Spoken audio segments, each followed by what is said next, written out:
Hello, and welcome to the Totally Schway podcast, a podcast about the DCAU and whatever the hell else I want it to be about. My name's Mary. And my name is Luke. And today, I want to start out just getting into it. She says as she starts to talk. Do you have any news today? Yeah, there's a couple of news items for people that love collecting Batman the Animated Series action figures. Wouldn't know anybody at all. I know a couple of people that listen to this are very interested. Not one person who collects the action figures. Mm-hmm. Just kidding. Yes, it's me. Anyway, so the first thing is that Target have released a whole bunch of McFarlane Toys exclusive figures for some sort of autumn event they're doing. I don't know. We don't have Target in the UK, so I've got no idea what any of this is.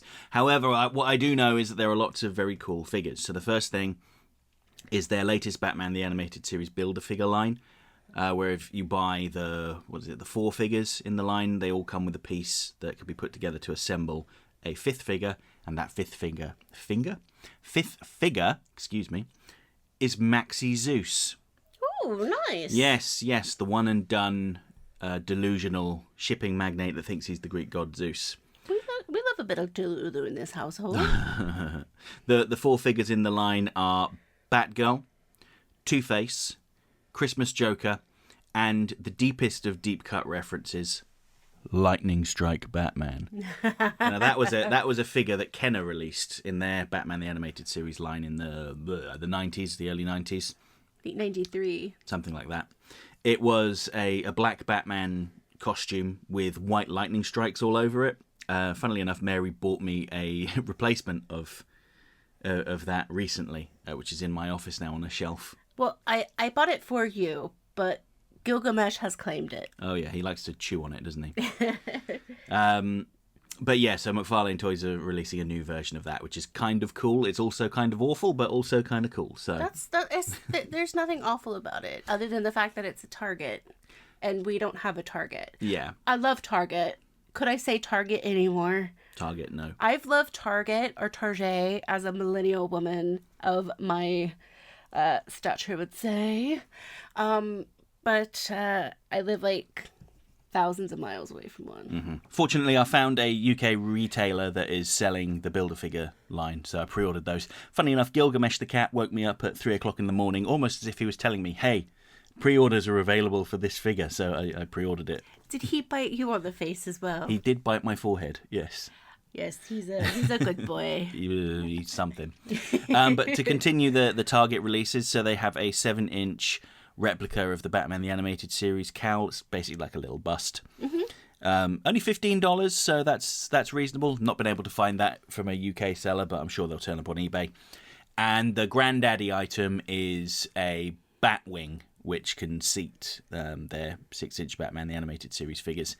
It's about $150, but it is truly massive. I've got the original DC Collectibles release from about, when did that come out? About 7 or 8 years ago, something like that? You're asking the wrong lady. I was working a full-time job trying to get on my Lush bath bombs. I was going to say to pay for my Batman figures. But yeah, so this is a re-release of that. It's a really great figure. Absolutely massive. Obscene, in fact. It takes up most of my closet space.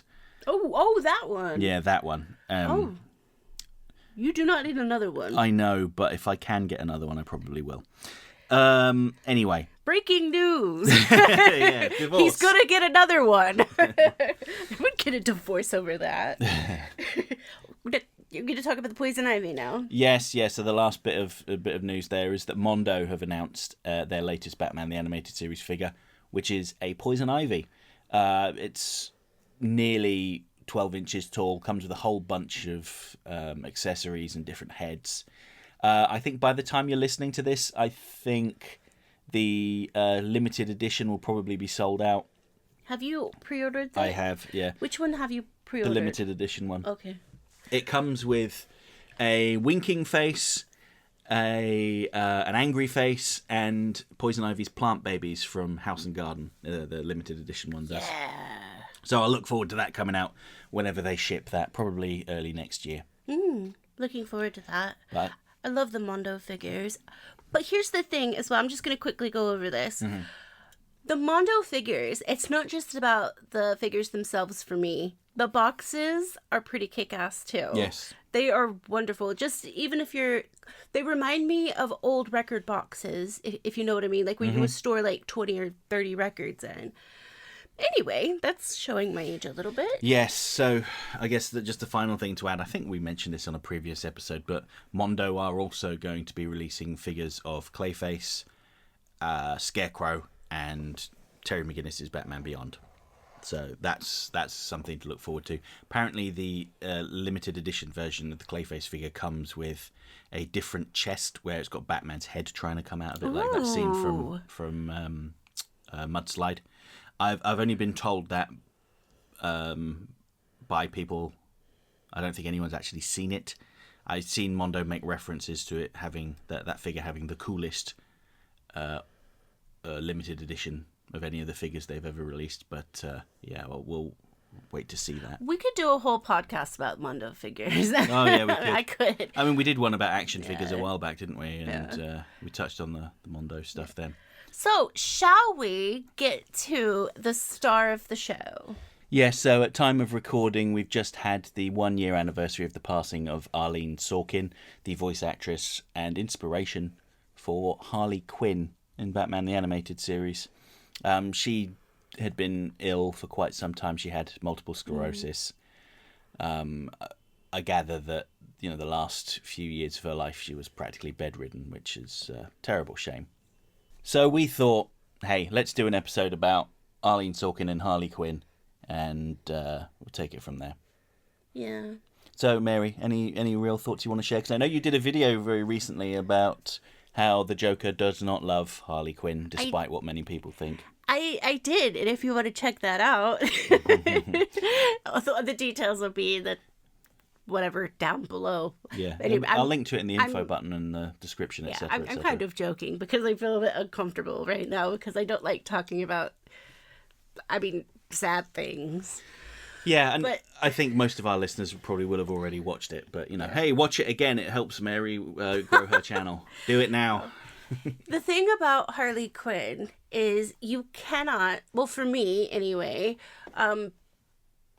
being brought up by, this show, really, is I cannot think about Harley Quinn without thinking about Arleen, because to me, she is Harley Quinn. She is the original. She is the everything Harley. Yeah. And I really think that the way that she acted, it just, even when I was very young, like I think this show came out when I was 4, but even then when I saw Harley Quinn for the first time and I heard Arleen's voice, I just connected. Mm-hmm. And it was just from then on, it's been, she, just her saying Mr. J, just goes in my head. It lives rent free in my head, and I love that. And it's not just that. It's beauty. It's grace. Her performance was very authentic, wasn't it? Yeah. She very clearly gave it her all. She cared, and that's something that I have said and will continue to say about the people that worked on this show, whether they were voice actors, whether they were, directors, or even the assistants on the show. You can tell that they cared. And Arleen, for a bit character at the beginning, because Harley was originally, as we all know, only supposed to be a little bit. Mm-hmm. Just for a bit character, she made it. Yeah. She damn well made the show for me. Yes, yeah, and Mark Hamill said that when he recorded the lines for Joker's Favour, Harley Quinn didn't actually have a name at the time. She was just referred to as Joker's henchwench. Mm-hmm. And Arleen Sorkin's performance was so captivating that Paul Dini and Bruce Timm basically said, yeah, we need to keep using this character. And so much of what makes that character so compelling and memorable comes directly from Arleen Sorkin. It's her interpretation of the character. Even events from Arleen Sorkin's life were written into the show. Like, for instance, Harley's Holiday, where she has an encounter with a security guard because she buys a dress and they didn't take the security tag off, and it sets off an alarm and she panics. Apparently something very similar had happened to Arleen Sorkin and a friend while they were out shopping. Yeah. Now, obviously, it didn't result in Arleen Sorkin taking anyone hostage. No, that we know of. No, but, it's just a funny story that she told. And it got Paul Dini thinking, what would happen if that same thing happened to Harleen? And obviously, the name as well. Harleen, it's Arleen with a laugh at the beginning. Ha ha, Harleen. That's amazing. Yeah, so everything about the character was basically inspired by her. And, not to besmirch anyone that has subsequently played the character, but I don't think they'll ever really live up to the original. And I say this as someone that likes the Harley Quinn animated series. I liked... Kaylee Kuko? Yeah, I can never say her name. It's a beautiful name when it's said, but I've never heard it said. Oh, I've heard her say it before, and it's so great. But you know me, if I hear something once, I'm still never going to be able to say it. Yeah, but I like that show. I enjoy watching it, and I've got Kite Man Hell Yeah on my list to watch. But it just doesn't compete with the original Harley Quinn. Just episodes like Harlequinade and Harley's Holiday were just so great. Because Batman the Animated Series was a very serious and dark show most of the time, but then you'd have these Harley Quinn episodes that were just these little bright moments of comedy. There were still tragic elements and awful things that happened in it, but they were mostly comedic. And it was such a refreshing change of pace. Yeah. And with Harley and Arleen, I think there's a clear line on who's who, but with Harleen, she took that character from being just, a couple episodes here and there to actually creating a character with a story, a background, and she did everything in her power to make the voice of Harley legendary. And with, I've seen, obviously because I do this podcast and I like the DCAU, I don't go as in depth as Luke does, but I have seen a lot of people talk about Arleen. And I'm going to tell you this right now. I have never in my life read about an actor where there's nothing bad to be said other than Arleen and Kevin. But with Arleen, nothing. You cannot find a bad thing about this woman, No. And that's wonderful. Yeah, you just reminded me. I don't know why it reminded me of this, but she was on Justin Michael's Batman the Animated podcast years ago. I like that podcast. And she said that she was obviously making a joke out of this, but she was saying that, people always assume that she's related to Aaron Sorkin. She's not. No, she's not. She's married to Christopher Lloyd, but not Doc Brown Christopher Lloyd, which everyone assumes. She's married to TV producer. Modern Family one. Yeah, Modern Family and Frasier and so on. So she said that no one really knows who she and her family are. They keep mistaking them for other people. So she flies under the radar. That's good. But sometimes that could be a great thing. Yes, yeah. And actually, you just reminded me as well. Paul Dini did a autobiographical graphic novel called, I think it was called Dark Knight, talking about the time when he was working on Batman the Animated Series, leading up to like Mask of the Phantasm. He had been mugged and like severely injured. Oh yes, I remember this. Yes, and one of the first people he called, in fact I think it was the first person he called, was Arleen Sorkin, and she helped him straight away. Yeah. Even though it was the middle of the night, she's like, "Right, we're going to help Paul. Christopher Lloyd, not Doc Brown, will take you to the hospital. We're going to do this right now." And it's quite a sad story as well. I felt very, very bad for Paul Dini reading this, and I don't think that was the intention. He was just sharing some of his life experience at the time. But it goes on to show in those situations, those at times they feel surreal. Yeah. But when you reach out to people, it shows who is actually there for you. Yeah, and it's very clear that Paul Dini genuinely loved Arleen Sorkin. I'm not saying that in like a creepy, lusty kind of way. I'm not saying that. No. I'm saying he actually cared for her, and she was his friend. Yeah. And he enjoyed her company. And I remember when she died, he posted a message on Facebook, which was quite... Well, it's heartfelt, but it was also devastating as well. And I can only imagine how that feels. Yeah. Was she a people collector? As in, like she, if you met her, you would automatically become her friend. In a way, I think so. Not yes. as in like, she collects people in the basement. As in, Arleen Sorkin has got people locked up in the basement. For me, when I say people collector, I know what you mean. Is I'm saying like you were an instant friend. So after she died, her husband wrote an article talking about how she was one of the most generous people he knew. Like she could meet someone and then immediately offer them help with something. I forget the exact example. I should have probably reread it in preparation for this. Preparing for the podcast. What show is this? What is this? I know. But he gave examples of he would come home one day and just find a stranger in the house, and Arleen would say, "Oh yeah, they need somewhere to stay for a little while." It's like, how do you know this person? Oh, I met her outside earlier today. It's all right. She's fine. She'll just sleep in the basement for a couple of days with all my other people. No, I'm joking. Oh my goodness. But she was a very kind and generous soul, and she had plenty of time for anyone, by all accounts. Weirdly enough, she developed a very close friendship with Dana Delaney.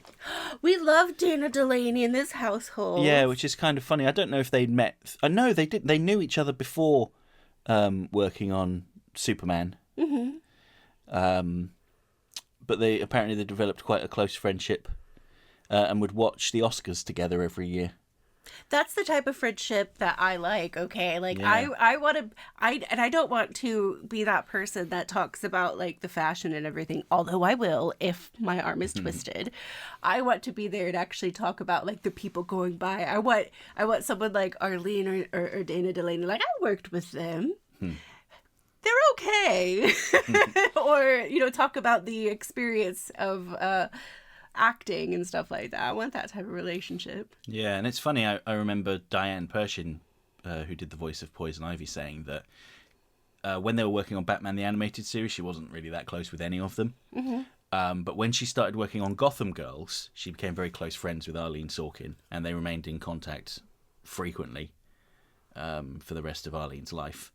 But she was saying that getting on the convention circuit is how she befriended Kevin Conroy and John Glover in particular. So do you have anything to say about the work that she did before BTAS? Yeah, I'm not that familiar with it. She was in Days of Our Lives, wasn't she? I've never really watched that. These are the days of our lives. Yeah, I don't think it was ever on in the UK, so I never would have seen it. I have to say this. I'm not a fan of soap operas, like that type of soap opera, but my grandmother did watch Days. It's called Days, by the way. If you say Days of Our Lives, you're a newbie. Yeah, all right, evidently. Noobs. Right. If you watch Days, like, you knew the characters. But I think that was a little bit before my time. Yeah, probably. But one of her characters was a jester. Yeah, there was a dream sequence where I think the character's name was Calliope. And in a dream sequence, she is a jester, and Paul Dini saw that and took inspiration for creating Harley Quinn. Yeah, and Arleen Sorkin has had cameo appearances in Christopher Lloyd's productions, like Frasier. Apparently, she does some of the call-in voices. Oh yes. So we're actually starting to watch Frasier again. From the start, so I'm going to keep an ear out for her, and then I'll do that Leonardo DiCaprio meme of pointing at the TV when I hear her, and then after pointing, do the other Leonardo DiCaprio where it's like, Yep, or raise a champagne glass. Yeah. Filled with Tizer. That is a reference lost on most people. I think Screen Wiper and Connor from Play Content, they'll probably get what Tizer is, but the others, sorry. So I again, in all transparency, I know Arleen from BTAS. Yeah. I only know her from BTAS. I probably know her from Frasier because I watched that every day as a kid. Mm-hmm. It was on after I Love Lucy. I believe it was UPN, back when UPN was a thing. And yeah. Good. I think at some point she probably dialed back on working, firstly because her husband was so successful, but also they had a family. Yeah. I think she has 2 sons. Oh, word. Yeah, so, she has to look after them. I have 3.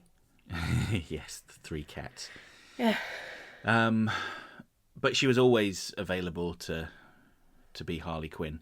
I think that I did read this, and I didn't hear this from like any interview or anything, but I had read that when she had come in to do the Harley Quinn voice acting for DC Universe Online, she found it a real struggle, just because of her health problems.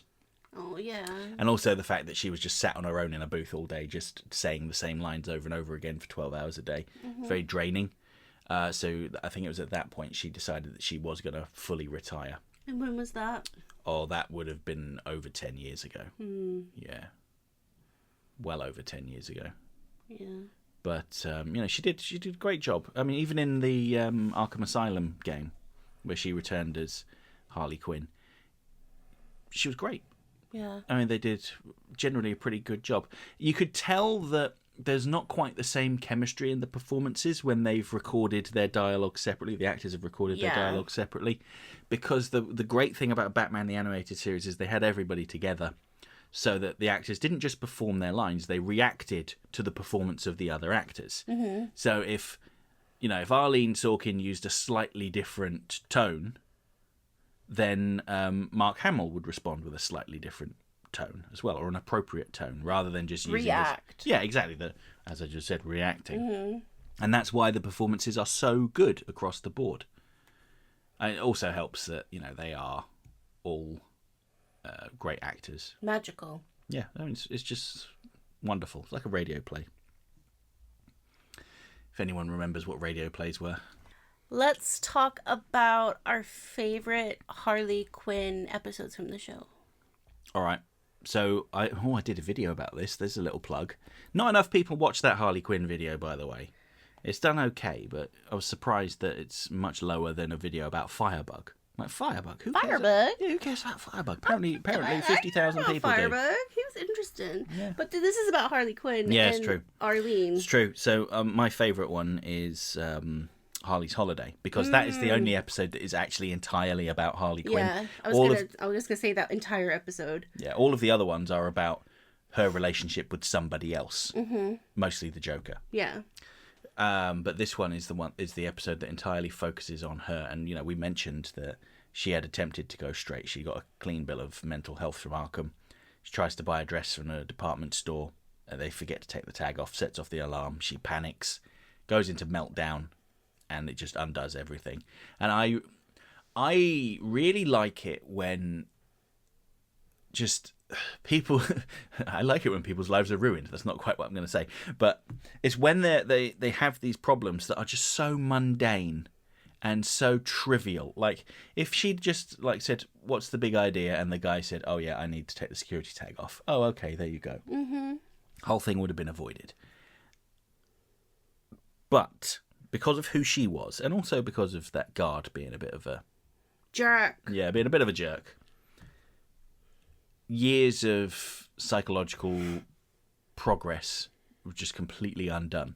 And I guess that indicated that she perhaps was not as mentally sound as they thought she was. She was just balancing on the precipice of tipping over the edge the whole time. But I really like that, she just grabs Veronica Vreel and jumps in the car and drives off with no clear plan of what they're going to do. She just needs to get away. And it's just so comedic. I really love the the way that Harvey Bullock chases after them, and his car just gets increasingly more damaged. Like, he first crashes into a fire hydrant, I think. Might be a wall, but I think it was a fire hydrant, so the front gets all dinged up. Then he's chasing after her, and he crosses paths with a truck, and so the top of his car just gets scraped off. And it's barely hanging together as he's chasing after her through Gotham. It's so comedic. And it's so lighthearted, that particular scene. Yeah. And you've got Boxy Bennett, who'd been savaged by Bud and Lou, driving a fish truck after her, and General Vreeland in a tank indiscriminately shooting at the city, trying to get her to stop. And they all just crash together. I thought that was a great episode. I love the ending as well, where, you know, Batman's taking her to Arkham. And before she's handed over, he gives her the dress that she had tried to buy. And says, you know, I had a bad day too once. Yeah. Very nice. I love when Harley and Ivy are together. I think when Arleen was with other people other than just, you know, Mark Hamill, it wasn't any different. And you can definitely tell that she must have been charismatic. At least at work, anyway. Like, I can be quite friendly and everything at work, but when I'm at home, I'm just like despair, emotional trauma, or no, childhood trauma, all of that. But she didn't seem like that. She seemed very, like, charismatic when she worked with other people. And the characters of Harley and Ivy, I would have never thought that would have been a really good combination. And yet here we are. I know. It's just great because those two actors just, like, fed off of each other. And I'm going to say this boldly. You don't get that anymore the way that you used to. And I'm just a mumbling mess today. I do apologize. Well, Harley and Ivy was a good episode. Yeah, it was. But again, it was about her and the Joker, wasn't it? Because the Joker kicks her out over some petty argument. But here's the thing. With the character of Harley, she can hold her own if she wanted to. Yeah. And that's great. Yeah, it is. Yeah. I don't disagree.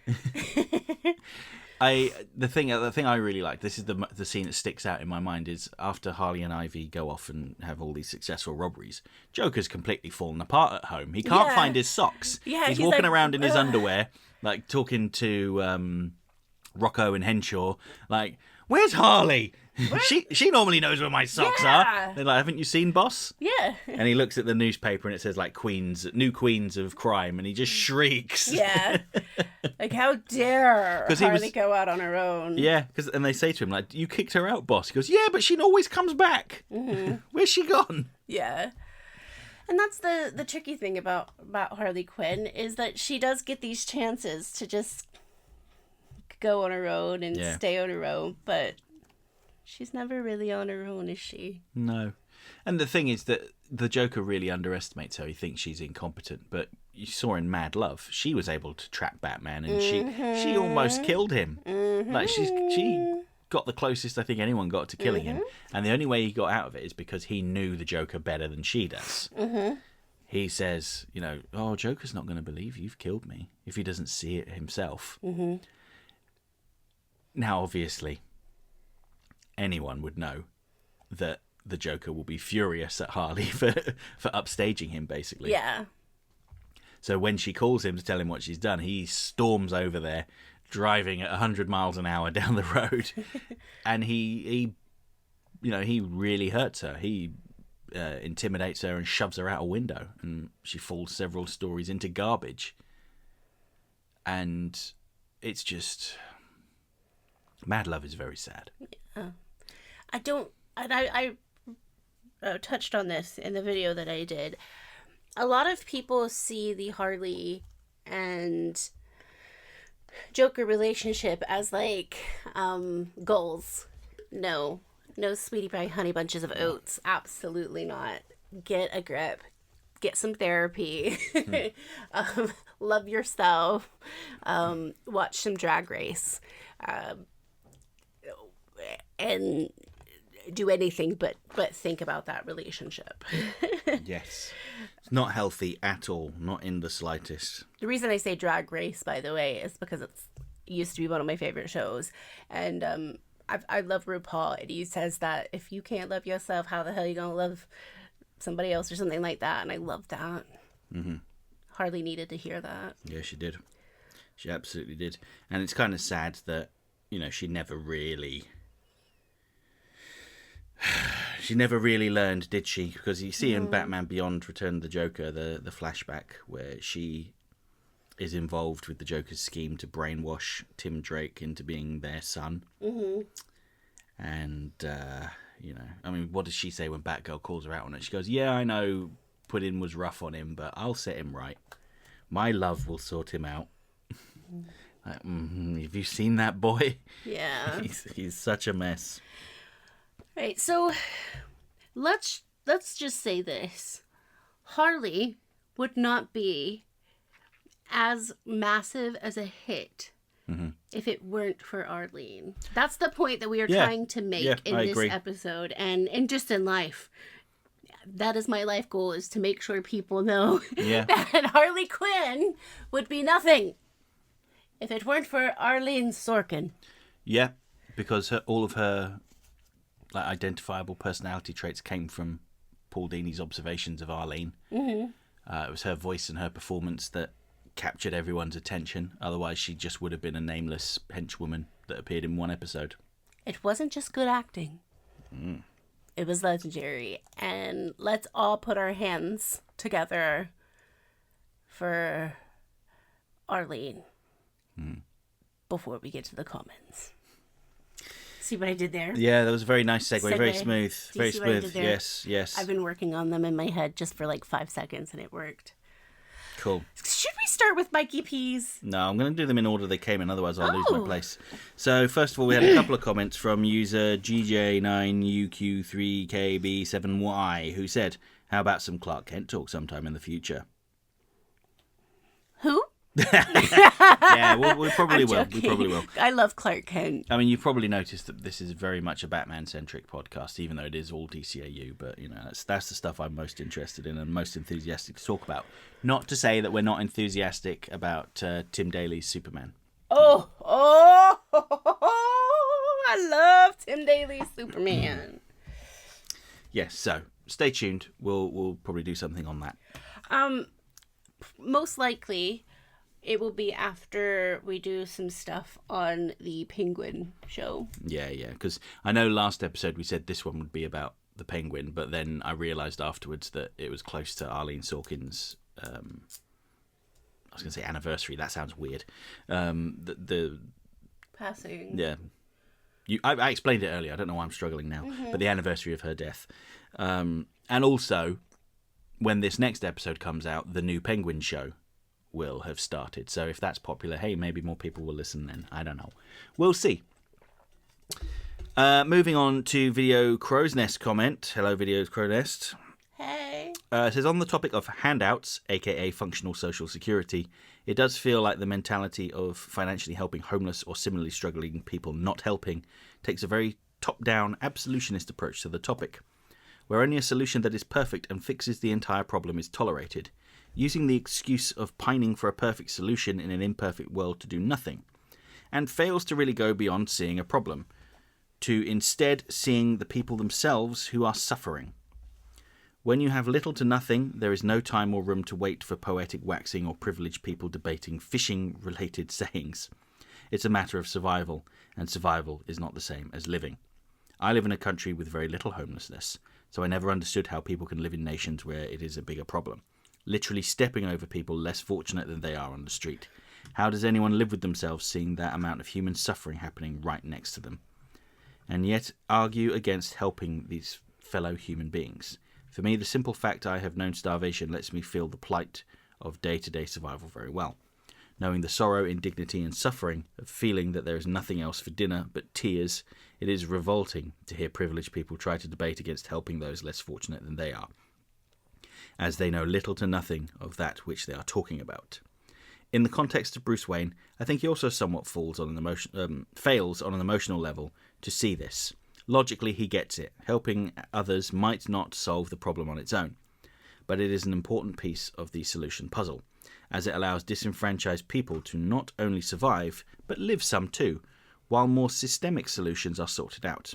But one of the admirable parts of Bruce, his absolutism towards the sanctity of all human life, combines poorly with his hero complex. He sees a never-ending problem and the suffering it causes, very rarely looking at just how many people are only alive because he chose to pour resources and funds to assist them. While admirable, to never admit to himself he chose to help where millions of Gothamites did nothing but step over these people in trouble, he too is only satisfied by the absolutism of a perfect solution where he would no longer need to do this. Which means he is stuck looking at things from a top-down perspective. And the trouble with that perspective is that it leaves one very miserable, because from on high, be it an ivory tower or the belfries of a skyscraper, people are very small, and it's impossible to tell them apart as unique individuals with their own stories, many of which only carried on because of him choosing compassion over selfish greed and omnipresent apathy. That was beautiful. Thank you so much for sharing that. And it was heavy. Yeah. Speaking of someone that lives in a country where there is rampant homelessness, particularly on the streets of London, it is very difficult. And, you know, it's terrible of me to say this, but sometimes you just become... immune. Yeah, you just become immune to it because there's just so much of it and you don't know where to start and what to do. There's this place by, is it the Portrait Gallery? Yeah, National Portrait Gallery. National Portrait Gallery. Before they started to work on that, when I was walking from from Charing Cross to get to Leicester Square or something like that, you would see, I think after 5 p.m., all of these people just laying there, sitting there, Yeah. and after a few times of going there, and when I worked there and everything, you just unintentionally become immune, and it sucks because at first you really want to do something. You want to give them money, you want to give them a sandwich, you want to do something, but I can't lie to you and say that I gave money to them every time or anything like that, because I didn't. And that's, I think I'm part of the problem is how I feel, because I didn't try to do more. Well, there's only so much you can do when you've got limited resources. And I remember on the day of the COVID lockdowns, we all left work early to go home and get our home working situation set up. On the way to the station, there was a homeless guy. And he said, "Got any change?" And I never have money on me. I never you're do. a card person. Yeah, but what I did have was my prepared lunch that I was going to eat at the office. And, you know, because I was going home, I didn't need it. I said, "Well, I don't have money, but do you want this food? You can have this." And just gave it to him. Yeah. And he was like, "Yeah, cool, thanks." Yeah. And great, and moved on. I wish I could do more.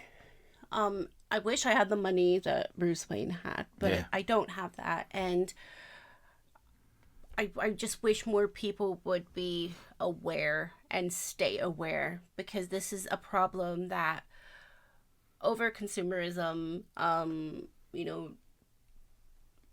all of the political things that I don't normally get into, all of these things come down to it, and it's very hurtful, and people don't realize how hurtful it is until you go, you know, to a museum and just see a street filled with people laying there, and unfortunately they have nowhere else to go because society has given up on them.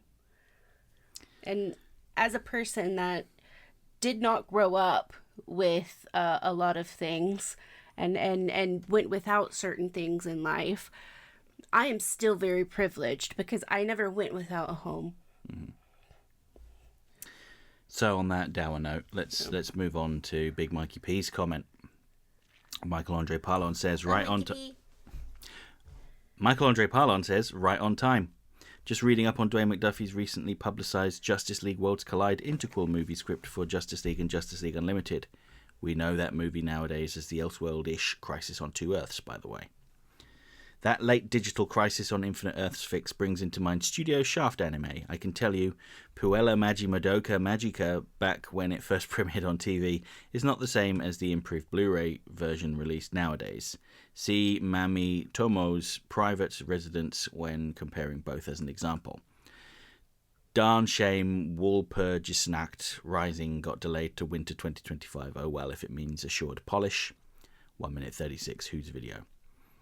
Anyway. Oh, I think that was Blue Knight Beyond's video that you were referring to. Anyway, just who was the understudy, perhaps pre-Hamill voice? Troy Baker? It was not Troy Baker. I think it was just a stand-in, is my understanding. But to me, it sounded a little bit like Nolan North, but it's not Nolan North, as far as I'm aware. What we can say, Batman Beyond is sometimes called the best Spider-Man cartoon in all but name, after all. Oh, and it's quite a really well-executed sequel series, unlike Dragon Ball GT, Beast Machines, Transformers, and Transformers Robots in Disguise, Star Wars Rebels, and The Bad Batch, Eureka 7 AO, and The Legend of Korra. 5 minutes 38, a show that's easily trivial and thus skippable, so people like me prefer to not count it among the DCAU. I assume he's talking about the Zeta Project.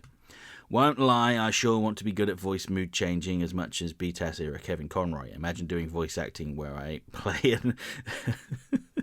an optimistic seeming President of the United States who acts like a mix of the DCAU Wally West and the Ojamanjo Doremi Harukaze publicly, only to occasionally reveal that they're a grimly serious multiversal task force commander. You really love multiversal task force commanders. This comes up in every comment, I swear. Can I mention something? Yes. Warner Brothers, if you're out there. Hashtag hire Big Mikey P. Yes, please hire us. Because Big Mikey P and I, we have great voices, allegedly, for entertainment purposes. I don't really, but he probably does. We will work for money. So I've completely lost my place in that sentence. So I'm just going to have to move on to the next sentence. However, as a personal aside, said character really was positive back from they were a toddler to their mid-20s in a sense.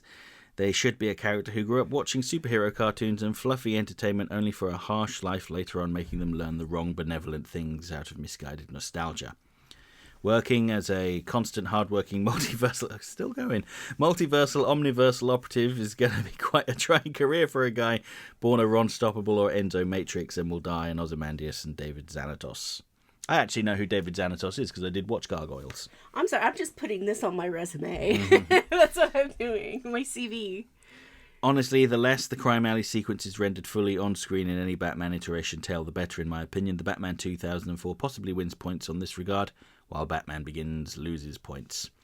If I have a good example of censorship benefiting a work lots, there's Whoop Star Girls being named the Powerpuff Girls. Oh, Whoop-Ass Girls. Okay, that's probably what he's trying to say. And also Samurai Jack battling and eliminating most robots up until Season 5 morbidly deconstructs the concept. You reminded me that I saw an interview with Scott Snyder, the comic book writer on Casually Comics channel, where he said that the new upcoming Batman series, Absolute Batman, he originally wanted to call it Batman as F, as in Batman as F word. And apparently Warner Brothers legal were not okay with that. He said, well, what about if we just call it Batman AF? And they were like, no. He said, what about if Batman Absolute Frontier? And they said, no. I said, all right, Batman Absolute or Absolute Batman. And that's how they landed on that title.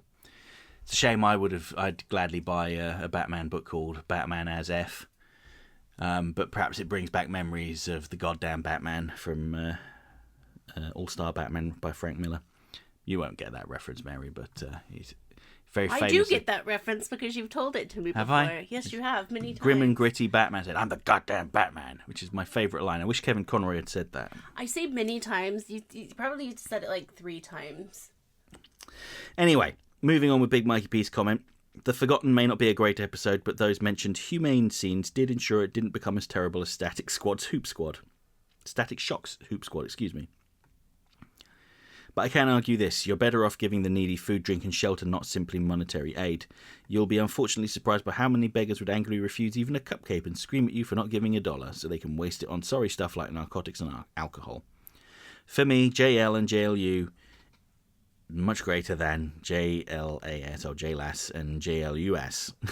JLUS. Hashtag JLAS. 2034. Though he may have unwittingly and indirectly killed Joe Chill if one thinks that Batman Adventures 2003 issue 17 should be canon. Batman didn't kill Joe Chill. He was trying to stop him from falling out the window. 21 minutes and 9 seconds. A Better World. Great title for an epic two-parter that actually makes me sympathise with the antagonist more, like it or not. Amusingly, Barbara Gordon and Harvey Dent seem to appear more in Cape Crusader Season 1 compared to Renee Montoya. Oh, try and tell that to the bigots. Come on. Can admit that the Mask of the Phantasm flashback should be set somewhere in the early 90s, with the present day bits happening in maybe 93 or 94. Oh yeah, Kevin Conroy's experiences are mainly shown in the Finding Batman comic for DC Pride 2022. Kevin Conroy's niceness and influences sure would have made potential homophobics to turn a new leaf somewhere after finding out he's gay, as a positive if agenda-leaning note. Wait, he was gay? 38:17 now to timestamp. 40:29, oh lord. Just pretend Batman Beyond is strangely a 51-episode show with an awesome finale movie to boot and let it go. Same goes for Static Shock, even though it never got a climactic movie. 41:23. If so, hope she leaves a comment once in a while, whoever that is. 42:53. But I say again, who's the Joker voice actor understudy? Just some nameless person, I guess.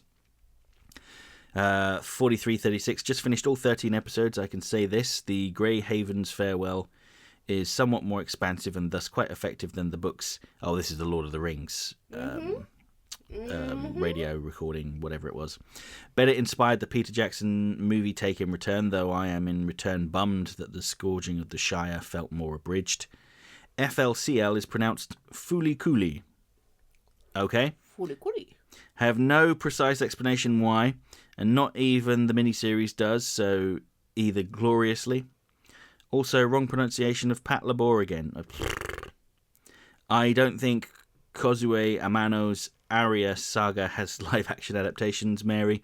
Still, the long-running anime adaptation just can't be beat, even if that's the case. Oh, time isn't the problem with the CW/DC shows, otherwise why should I be gushing about the DC animated universe and Aria? It's the overall quality and rewatch value at best. By the way, what I was talking about, you're right. I was completely wrong. It is named... Hold on. I'm just going to look this up because I don't want to get this wrong again. The movie I was thinking about has nothing to do with any of that. It's called Attila. Battle Angel. Yeah. Yeah, I don't know why I thought that, but hey. I've not watched it. It's on Disney Plus apparently, but... It's on a few things. I just have no interest. That's the problem. Anyway, let's continue Big Mike P's comment because we're on the home stretch almost. It's just round the corner. I don't think I should reference Neil Gaiman again anytime soon. Certain issues afoot. Yes, that was very disappointing to hear about that. What? We won't get into it. Tell me later. Yeah, 46:18. Well, PMMM is about magical girls, contracts, witches, and other grim tidings. Still hope you guys and fellow podcast viewers have free time to try out hearing said music tracks. Won't regret them, I guarantee. Mask of the Phantasm is quite a strange film alongside Doctor Strangelove and, though, a series Neon Genesis Evangelion. By first viewing, one may think it overhyped, tacky, and depending a bit much on nostalgia value. But after a rewatch and more, they become more interesting, meaningful, and all in all artistic as time goes on. Mary and I are going to go see Mask of the Phantasm in the cinema in a couple of days. So. On the 4th. Yeah. And I'm going to get popcorn, and I'm going to get a Diet Dr. Pepper. Well, actually, no, it's past my caffeine cutoff. So I'm going to get a Sprite, a Diet Sprite. And that's really... I've got Beetlejuice sweets as well. Mm-hmm. We're going to go see Beetlejuice as well at some point. Anyway, really hope that the Penguin show will be a neat treat. Don't want another surprising flub like those John Wick quadrilogy spin-off series. You know, we never got around to watching those, did we? No. I am also one who keeps staying for the credits, but mostly because of music credits, stinger scenes and or actors plus voice actors. Really should become household public knowledge. The simple and shocking truth that the majority of the DCAU's Bruce and Barbara stories aren't done and helmed by Bruce Timm himself. I know, I keep trying to tell people that, and they don't listen. They really don't listen. It's deeply frustrating. Even when you show them evidence, they're just like, no, it was all Bruce Timm. Anyway, can't wait for the Arleen Sorkin Memoriam. Oh, and Podcast 32 better have the Batman 2004 Penguin too. Probably not, because this is a DCAU podcast, not whatever the Batman verse is called.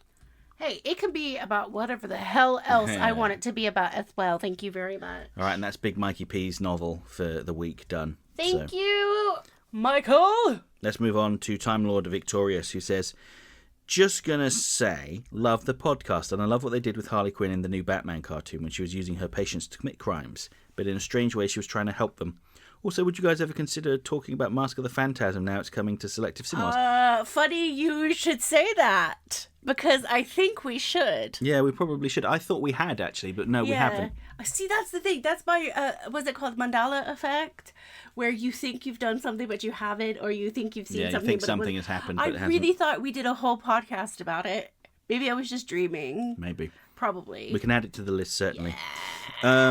New commenter here, Blastertronus, excuse me. After the statement made by Bruce Timm about there not being any good female villains in the Batman mythos, did that cause any credibility to be lost on him?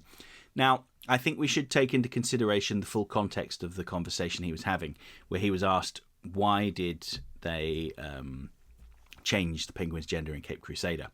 And his full answer was, outside of Harley Quinn, Poison Ivy and Catwoman, who are the best female Batman villains? Some people go, oh, Talia al Ghul, but she lives in her dad's shadow. So I saw somebody, it might have been Big Mikey P actually, so I apologise if that was not the case, saying, what about Lady Shiva? Does anybody know who Lady Shiva actually is outside of the comic readers? Mary, do you know who Lady Shiva is?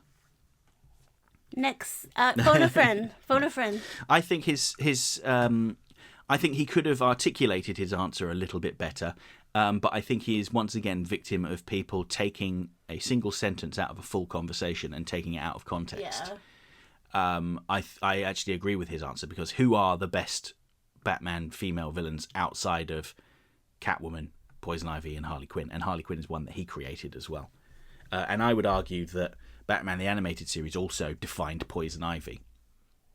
Batman has a severe shortage of female villains, of decent female villains, I should add, or widely known. Let's compromise and say widely known female villains. So I don't think he's lost any credibility at all. But, that's my opinion. You may feel differently, and that's completely fine. David Carney, hello David, says, Hi Luke and Mary, for me this is the best version of Batman. He fights for Gotham City, he never gives up on making a difference, and he never lets his trauma define him. Looking forward to the Harley Quinn podcast. Can't believe it will be a year since Arleen Sorkin passed away. I hope we haven't disappointed you, because I don't remember anything we've just talked about, even though it was literally about 5 minutes ago. Yes. Okay, next we have Defuxa Plays. Hello, Defuxa, who says, it's worth noting that Superman the Animated Series, Batman Beyond, and Batman the Animated Series did well to explore their respective mythos of the worlds they lived in, but Justice League was very centered on its heroes. I wonder if the DCAU would have benefited more if we had more side characters and mythos exploration episodes for that show. The Batman and Harley Quinn movie showed that we could have a potential interaction of Nightwing with the League, but that was never really explored. Might also have been interesting to see more interaction between Lois Lane and Bruce Wayne Batman. Thoughts? Well, yeah, Justice League kind of suffered from a mandate from DC Comics. It was colloquially called the Bat Embargo, where they had several Batman media properties coming out at the same time. So Justice League, The Batman, and the Batman Begins movies. And Paul Levitz, head of DC Comics at the time, was worried that audiences would become confused. So he said, wherever possible, try not to use Batman characters in Justice League. Batman is okay, but the other Batman characters, try not to use them. The Batman was given preferential treatment, I would say, because they were allowed to use most Batman characters. The only ones they weren't allowed to use were ones that appeared in Christopher Nolan's movie. So no Scarecrow, no Ra's al Ghul, or Ra's al Ghul, as it should be said. You know what? I really liked the fact that the Justice League gave us some villains that we would not have known otherwise, or that we had known but not as well, and I really liked that. Now, if it were just Scarecrow, Penguin, all of the familiar faces, I think I would have got a tiny bit bored. Yeah, it's fair enough. But it's nice that they did that. Yeah, and I think Justice League, in a way, benefited from the Bat embargo because the... what was that episode called? Wake the Dead, where Solomon Grundy was resurrected. Apparently in the original script it was Ra's al Ghul that had resurrected him. But I actually think it was a better episode when it was just an accident from some foolish boys. Foolish boys. Yes. But anyway, let's move on to the next comment. So it's Harry Flew TV says, 54 minutes and 33. I got triggered by the comment that dissed my baby girl Ronnie. I'm presuming he's talking about Veronica Vreeland. All joking aside, what I love about Bruce Wayne is that he's a genuinely kind person for a rich billionaire. I also love Bruce's compassion he shows for his villains and the people he saves. I hope that Matt Reeves' The Batman films going forward show Batman's kindness and compassion. I also hope Batman Caped Crusader shows these traits of Batman and develops him into a character. Have a great week, you two. Oh, thank you. Edit. You too. Regarding the Penguin, I never found the character all that interesting, but I love all the different takes on the character. Yes, even Lady Penguin. I think Penguin's weakest episode is Birds of a Feather, since I never saw the character as being sympathetic, and the writing felt very rushed. I like the character, though, and he has lots of potential. My favourite take is 2004 Ginger Penguin, with his creepy masked henchwomen from the Batman. Tom Kenny did a great job with that role. Cool. I'll tell you who my favorite penguin is in the next episode of Totally Schway. Ba-dum-bum. Next, we have a new commenter, I believe. Apologies if you are not new, and I've just forgotten. But the display name is user BZ3YT8PI3N. I'm going to call you BB. Yeah, I'm trying to read that like leet speak, and my brain's just going, no, I can't do it. Anyway. BB. Your comment is, I love you, Batman. I'm sure Batman loves you too. We love Batman too. Next, we have Lowell Lucas Jr., who says, August 11th was my birthday, so thank you for the great podcast. Definitely was a great present for my precious lol. Well, happy belated birthday. Yes, happy belated birthday. We love him. As for Bruce, the only thing I can say for Bruce is he's sheltered. Sure, he gives to charities and helps the downtrodden, but he doesn't truly understand what life is like on the streets, on the skids of society. He knows no lingo, has no street cred or street smarts, and can barely be looked at as someone who'd get their hands dirty. This might explain why every time he goes undercover as Matches Malone, even every street punk or hood instinctively knows he ain't one of us and gets beaten for it. Batman, thanks to Kevin Conroy, is his true identity. He goes deeper into the underworld of Gotham that no elites can comfortably protect him. He jokes with his villains, like Clayface giving himself away with "yo" and Bats giving him advice in Justice League, saying "later Gator" to Croc in the hospital, bringing Harley her dress back in Arkham, and visiting Pamela in broad daylight. I'd say he's more himself in that costume. Also, thanks to his extended family who love and trust him. Hell, even in comics, where the villains were about to unmask him, Joker screams out in a Mark Hamill voice, "For God's sake, that is his face!" I try to think of the Bruce trying to be a good member of society, but like Batman, when in doubt, let the Kevin out. Get it. Next, we have Captain Al says, hello, Captain. Thanks for commenting. Says, oh, Mary, dear sweet Mary. Oh, what have I done? Being a weirdo is half the fun. Oh, okay, good. Teach a man to fish, but what about when there are no fish? That addendum is going to live with me. Mm-hmm. It really highlights the point. Sometimes the entire discussion is just a distraction from the real crisis, that people just don't have what they need. Thanks for that one. On a lighter note, I'm reminded of something a friend used to say. Light a man a fire, he'll be warm for the night. Light a man on fire, he'll be warm for the rest of his life. It isn't as good advice as the first thing, but it lives in my head rent-free. Like that debate between the League Batman and the Lord Batman. The sentence, I've made a world where no 8-year-old child will lose his family because of some punk with a gun, cuts deep. Real deep. Yep. I'm convinced the only reason our Batman temporarily called a truce and gave Lord Batman a chance is because the writers genuinely couldn't think of a counterpoint. It may not be a complete picture, but it's the only picture Bruce Wayne ever saw. Oh, that was supposed to be a lighter note. I appreciate the effort. I'll go spring the term JLAS on my friends and see how they react. Yes. I know we already have decent enough abbreviations for the DCAU shows, but at least JLAS is easy to say. It reminds me of Sonic the Hedgehog of all things. When I was a kid, there were 2 Sonic cartoons airing at the same time, and it was difficult to start talking about them. One was zany slapstick in the Tom and Jerry fashion, while the other was a fairly serious story about resisting a post-apocalyptic dictatorship. But they were both Sonic. How do you separate them? Well, the serious one came on Saturday mornings, so people started calling it Sonic Sat AM, to keep things clear. Decades later, I still sometimes see or hear references to Sat AM, and immediately know people are talking about Sonic the Hedgehog.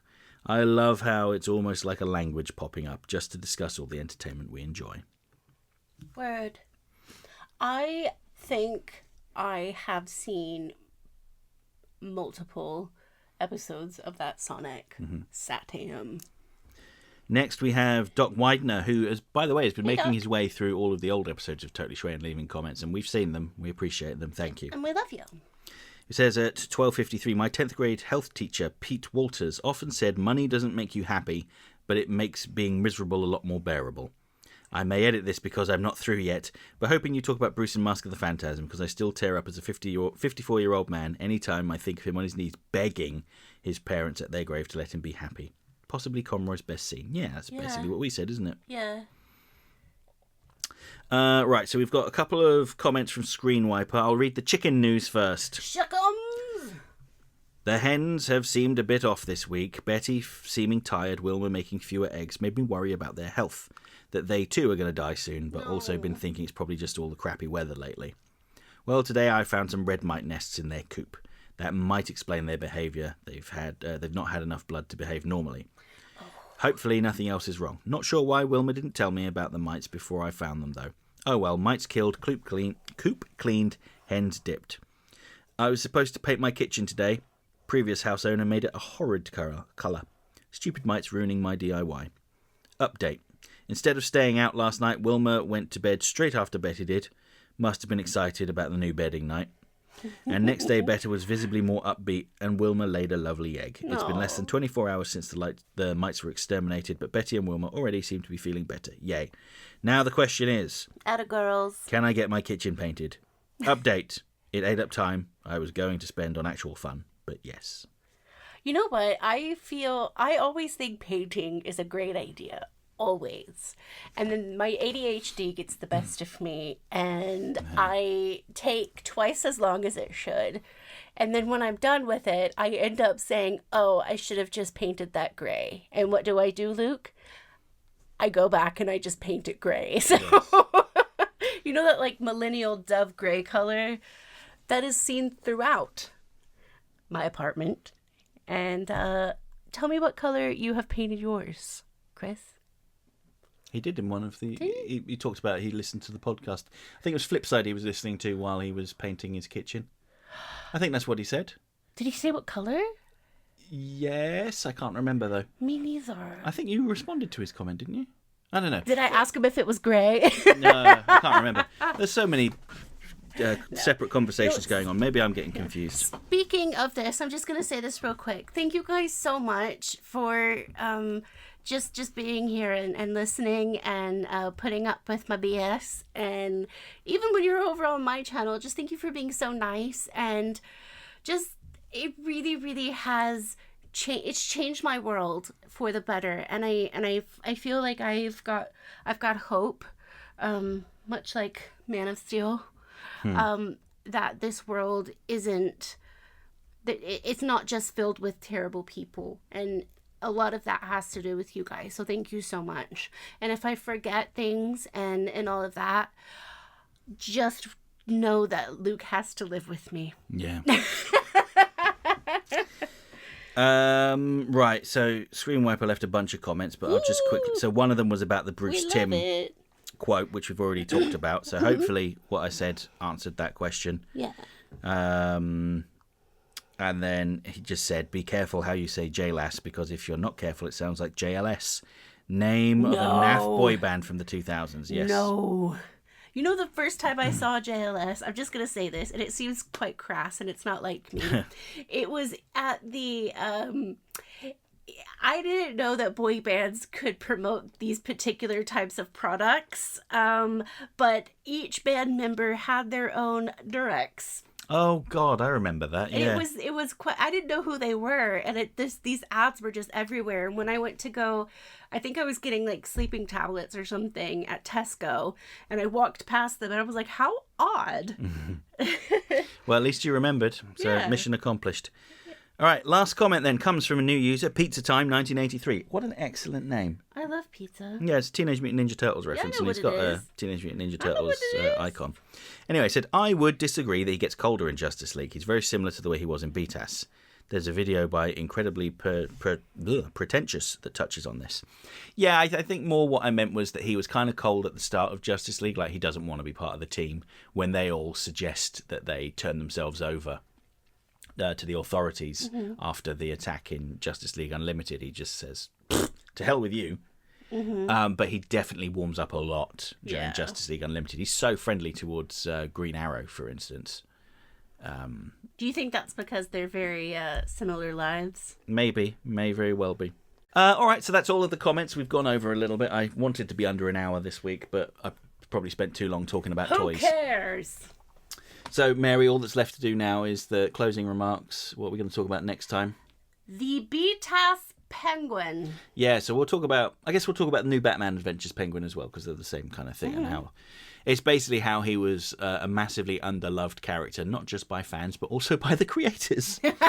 I've got some very choice quotes that I can bring out, or at least my interpretation of what was said. What's the word where you don't directly quote, and not an indirect quote? Can't think of it off the top of my head. I don't know. Leave it in the comment. Paraphrase. That's it. I will paraphrase the late Marty Pascoe talking about the Penguin, because he did not have a lot of nice things to say. Oh. All right, guys. Thank you so much. I love you guys so, so much. Again, happy belated to Lowell Lucas Jr. By the way, you guys should go down and watch his videos and subscribe to his channel, because his collection is amazing. All right. Have a great day. Bye-bye.